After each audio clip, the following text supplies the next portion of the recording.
Murashobora kuba mumaze kumva ingingo zifatwa n'abasitanteri b'amakomine yo mu Burundi cane cane kubijanye n'urudandazwa canke imibano aho batwara.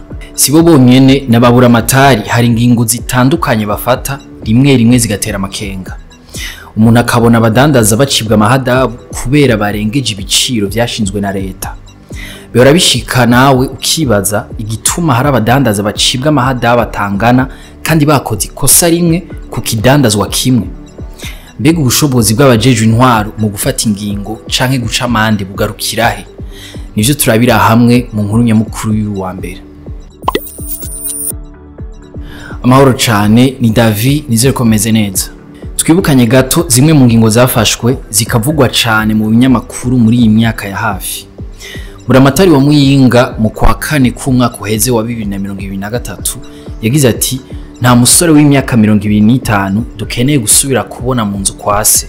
Dushaka sohoke yikukire arondera ivyiwe areke guteza embouteillage mu nzu kwa se. Tugume gato mu buseruko bw'u Burundi muri komine Butihinda Imuyinga, Anyera Mukeshimana yarirukanywe muri iyo komine. Musitanteri wa Butihinda kuwa gatandatu ndamukiza 2023 yagize ati dufatiye ku nyifato mbi y'uwo mwigeme afise intumbero yo gusambura ingo z'abubakanye arirukanywe muri komine Butihinda. Buramatari wa Muyinga ntiyatevye guhagarika iyo ngingo, asigura ko habaye kudakurikiza amategeko mu kuyifata. Mu bihumbi 2020 naho haravuzwe umwigeme Riziki wo muri komine Mutumba intara ya Karusi. Ico gihe yatswe uburenganzira bwo kuba mu nzu nimwe yo muri iyo komine atari y'abavyeyi. Itangazo ryari ryasohotse ryamwagiriza ubuhumbu. Musitanteri ati kiretse yubatse ugwiwe azoguma aba mu nzu kwa se na nyina. Bafatiye kuri iyo ngingo bamwe bagize bati musitanteri nta bubasha bifitiye, abandi bati afashe iyo ngingo hageze. Tuve mu buseruko tugaruke hano mu gice c'uburengero bw'u Burundi.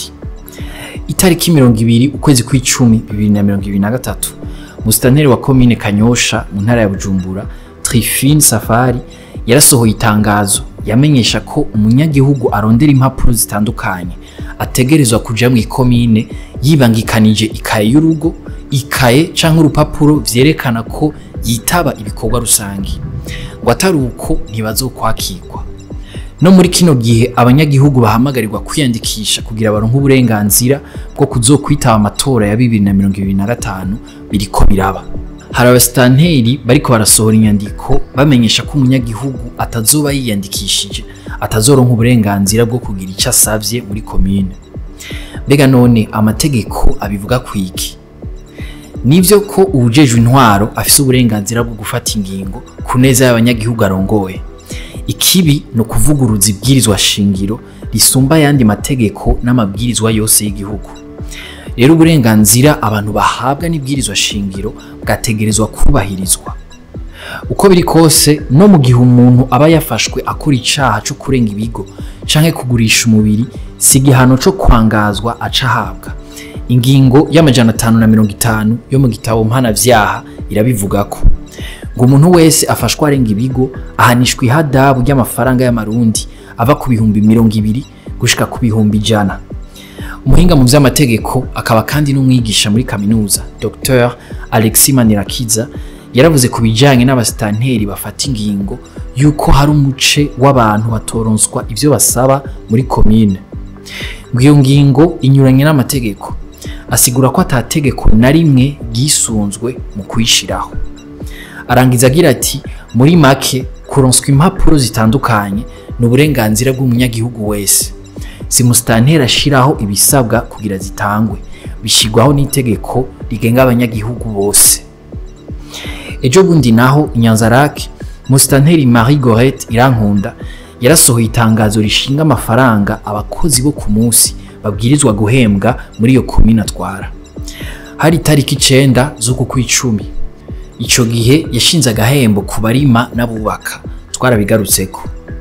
Celestin Savyimana arongoye urunani mpuza amasendika y'abakozi Kosibu we yabwiye radio televiziyo Isanganiro ko musitanteri wa komine Nyanzarake atabubasha afise bwo gushinga imishahara. Yagize ati ibisata vy'abakora ku munsi birimo mu itegeko rigenga akazi. imyuga mito mito irarabwa kandi n'ubugenduzi bw'akazi. Ubwo nabwo buraba ko umukozi aronka neza umushahara yumvikanye n'umukoresha wiwe. Icyanyuma tworabira hamwe nibijanye no gushinga ibiciro vy'ibidandazwa. Mbega ububasha bwa buramatari bwoba bugarukirahe? Mu itegeko ryo kwa 16/2015 bavuga ko abadandaza bahiganwa mu gushinga ibiciro vy'ibidandazwa n'amaserivisi. Ngo igiciro gihinduka bivanye n'ingene abaguzi barondera ikidandazwa bangana. Yamara ngo leta irashobora gushinga ibiciro mu gihe usanga ihiganwa ridashoboka kubera ibidandazwa bifiswe n'umuntu umwe mu ntara zimwe zimwe. Ahandi leta ibishinga ni gihe abadandaza ari bake n'abaguzi bakaba bake, canke hajya usanga abadandaza bafise ingorane zo kurangura ikidandazwa runaka. Ikindi ngo umushikiranganje w'ubudandaji arashobora gushiraho itegeko rihagarika iduzwa ry'igiciro c'ikidandazwa. Aho ngo ni mu gihe igihugu kiriko kiraca mu bihe bigoye canke mu gihe hibonekeza iduga ridasiguritse ry'ibiciro ku isoko. Iryo tegeko rero ry'umushikiranganje w'ubudandaji ngo ntirishobora kurenza amezi 6 kiretse gisubirije bikenewe. Uko biri kose twotahura ko naho ibiciro vy'ikidandazwa vyohinduka vyokorwa n'umushikiranganje gusa. Dutandukira inkuru ngufi. Kuri no wa mbere igenekerezo rya 28 Gitugutu habaye inama y'abakorera mu gisata c'abigenga Business Forum mu bihugu bigize umuryango wa COMESA. Ni kimwe mu bikorwa vya COMESA biriko birabera i Bujumbura muri rino yinga. Ku munsi w'ejo kuwa kabiri hazocakurikira inama y'abashikiranganje b'imigenderanire b'ibihugu bigize uwo muryango.